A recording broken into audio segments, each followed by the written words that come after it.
right, but, and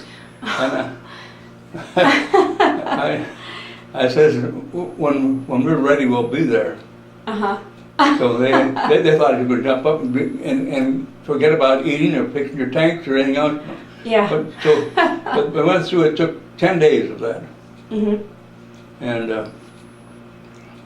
that's when his major would say, "Well, today we think that we'll make about 5 miles. It was Americans that make 30." Oh, what a difference! Yeah, that's when I got that. He asked me if I'd like to have lunch with him. So if we combat lunch, well, okay, we'll go have it. And it started at 11:30, and it was 3 o'clock when it was over. Oh my gosh! That was that. Yeah, you can't afford that kind of time. Yeah. Not on the battlefield, anyway.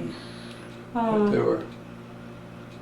Anyway, I think that, but this Gorman, who was a lieutenant commanding his platoon at Johanson, was a staff sergeant. He became ill before it started, and these are no place to use tanks. You couldn't. You're road bound. You couldn't do anything but just run on roads. And anyway, when he got sick, Johanson took over, of course, and there was a running parallel to the Germans, about 800 yards of road, 800 maybe 1,000 yards long. And then at this end, there was a bridge that had been knocked out, and they were trying to fix that bridge. So that you couldn't go there, and the French had tank destroyers, and then one of the tank destroyers parked right square in the middle of the road, and they get out and go souvenir hunting. Oh, jeez. And what had happened, they're sitting still, the Germans zeroed in and knocked it out. Yeah. But Johannes was blocked there and he's blocked there, and the Germans fired at his platoon all day long, and he figured how to move. He knew how these German artillery operated, and he'd move them back, this tank and that. They were almost out of gasoline. They had a lot of ammunition left because they didn't have anything to shoot at. But anyway, that was over. The next day we got relieved from them. That was a blessing, huh? Yeah. What the French gave us for that 10 days of operation, we got a Croix de Guerre.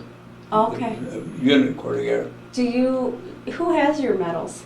Did Joe get them? No, there's some upstairs. I don't know where some of them are. You should look for them so that we can, because I actually thought about, with Dave's grandfather we found Dave's mom had his World War I helmet from World War I and his gas mask, which is, everybody says if I put that in a shadow box, that's really gross, like a gas mask, and all that. But I'm thinking, well, it's part of World War I, and that was one of the main parts of it. We had gas masks in World War II.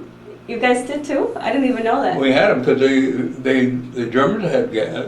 We had chemical warfare. Okay. But nobody would use it against each other. Okay, because they knew once they started. Sometimes you get funny, like we were in Italy, and the Germans used red smoke sometimes to spot where something was. Target, and it had sort of a funny smell.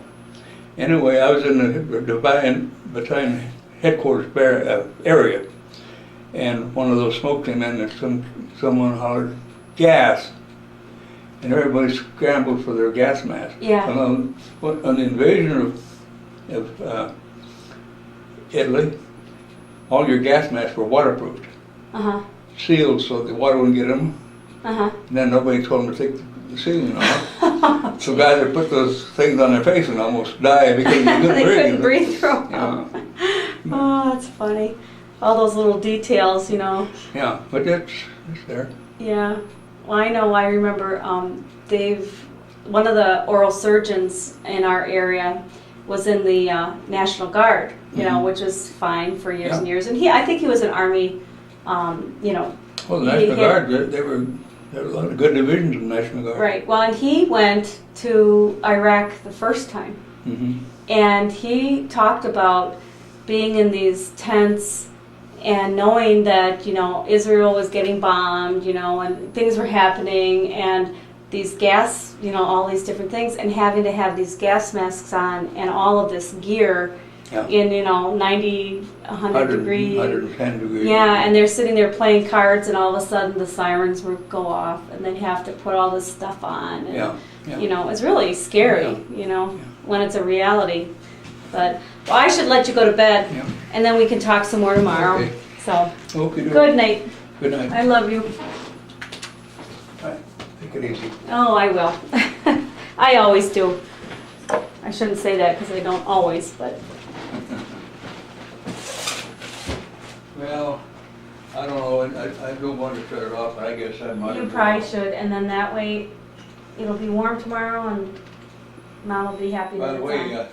you're learning how to drive a car, aren't you? What? You're learning Oh. all about backing up things. See, It's, that's the thing with me. it's cute though, because she just, did I tell you this yet? And then she You know, tells me how to you get exactly do those- it. You know, Straight out. she's But you know what? tried. You guys don't have an inch on each side. I mean, you. No, it's close. And then I was surprised at how far I had to go up forward in your car. So it's not like it's an easy thing for anybody, let alone, you know, an 85 and an 88-year-old.